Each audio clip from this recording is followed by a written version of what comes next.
Hey guys, I'm Marcus from CORE. Hi, I'm Chad from Trails Preservation Alliance. So in this video, we're talking to you about public comments on travel management planning. Yeah, and specifically the one we're engaged with, as most of you know, is the Moab Labyrinth Rims Gemini Bridges Travel Management Plan that has just received a 14-day extension. Right, so we have a little bit more time for you to tell the BLM what you like, what you don't like, and what your thoughts are. And at the moment, I think the total comments are hovering around 7,000 or more. I think it was just above 7,000. So this is obviously a hot subject for lots of people. So we thought maybe with this extra time, we would do a video to just go over how to make good substantive comments. So in this case, in a travel management project, when there's 7,000 plus comments, and like this one we're talking about specifically for the BLM, when they take those in, they'll classify them in 3 different areas. So there'll be substantial comments. There was substance there. The comment told the BLM to do something and gave them a recommendation very specific to the project. There's unsubstantial ones where people are just venting, just rambling on about things not productive to the project. And then there's a form letter, which means a lot of comments come in saying the exact same thing. It's basically a copy and a paste, and then it's a submission that's classified as a form letter. Basically, obviously the worst type of comment is an unsubstantial comment, but second to that would be form letters. And the reason is because you have to think about this on the tail end. Just as the BLM is taking in all this information, there's people just like Marcus and I sitting on the other end of this, whether they're BLM staff or contractors or whoever they are, they're processing all this information. And so if they see 1,000 letters that have the exact same first paragraph, it's not going to be as effective as providing unique comments to your own specific experiences in the area and overall recreation desires. Right. They're not going to read 1,000 letters. I mean, you talk about, think about back when you were in school, your homework, you don't just get to change the last paragraph and submit that as a new assignment. They're going to be like, we've seen this before. It's saying the exact same thing. Somebody copy and paste this and send it in. So we've already classified that as a comment. And a lot of times those form letters get classified as a single comment because they all say the same thing. Yeah, and so just as we were discussing doing this video a couple days ago, this article came out in the Moab Sun News. It was a Q&A with the BLM district manager, and it goes into some detail about making comments. So in the process of the Q&A, the interviewer asked this gal, how do they get their information for a given project? And they talk about they rely on their own internal BLM specialist to give them very specific data. But they also say, she's quoted here in saying, we analyze all the different resources and uses, and then we rely on input from the public directly. That's public commenting, the input coming back from the public. We ask, what are you using and what are you using it for? And so they're leading you on to how to construct a substantial comment. We always say this, who are you? What do you do there? And what types of recreational experiences are you looking for when you recreate in an area? And then just a little bit farther down in the Q&A, she was asked about public input, and she directly says, if someone made the effort to make a comment, then they obviously have something to say. And that's why we're doing this video, and we always advocate for substantial comments against a form letter, because if you have something to say, then it's very specific, and the BLM is actually looking for that information to be brought back to them to help them throughout their process.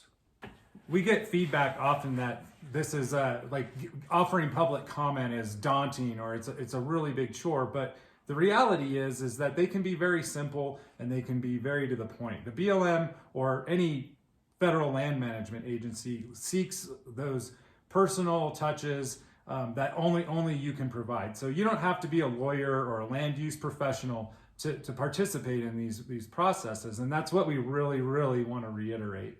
For example, I'm the executive director for the Trails Preservation Alliance, and our organization has submitted very extensive comments, which is great. They're very detailed. They are going to cover a lot of aspects of this plan that it would be impossible for every person of the public to look into. But on top of that, I'm also submitting my own personal comments. And my personal comments are much simpler. I say things like, my wife and I have enjoyed the Moab area for 20 years.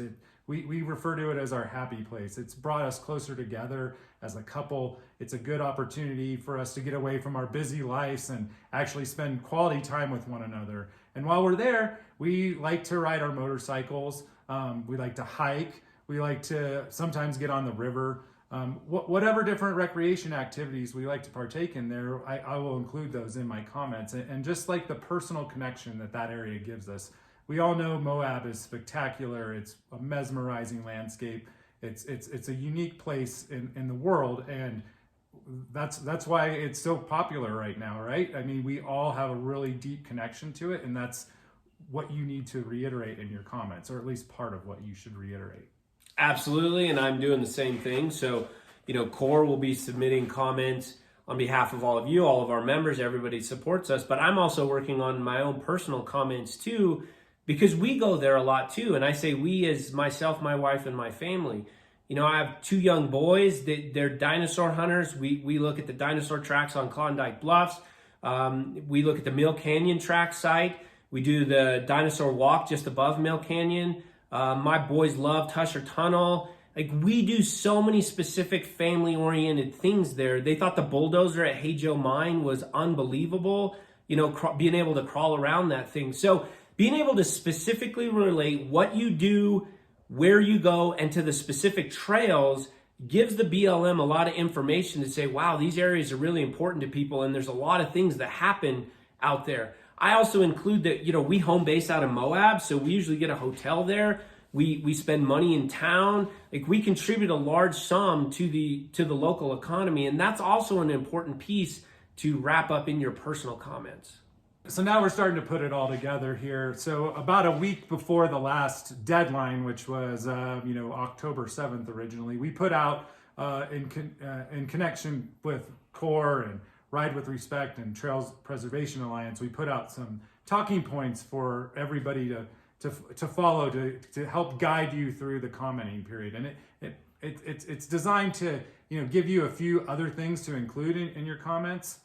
Besides who you are, where you're from, and what you like to do. It's going to tell you or make a suggestion for you to then say, this is what we would like you to do.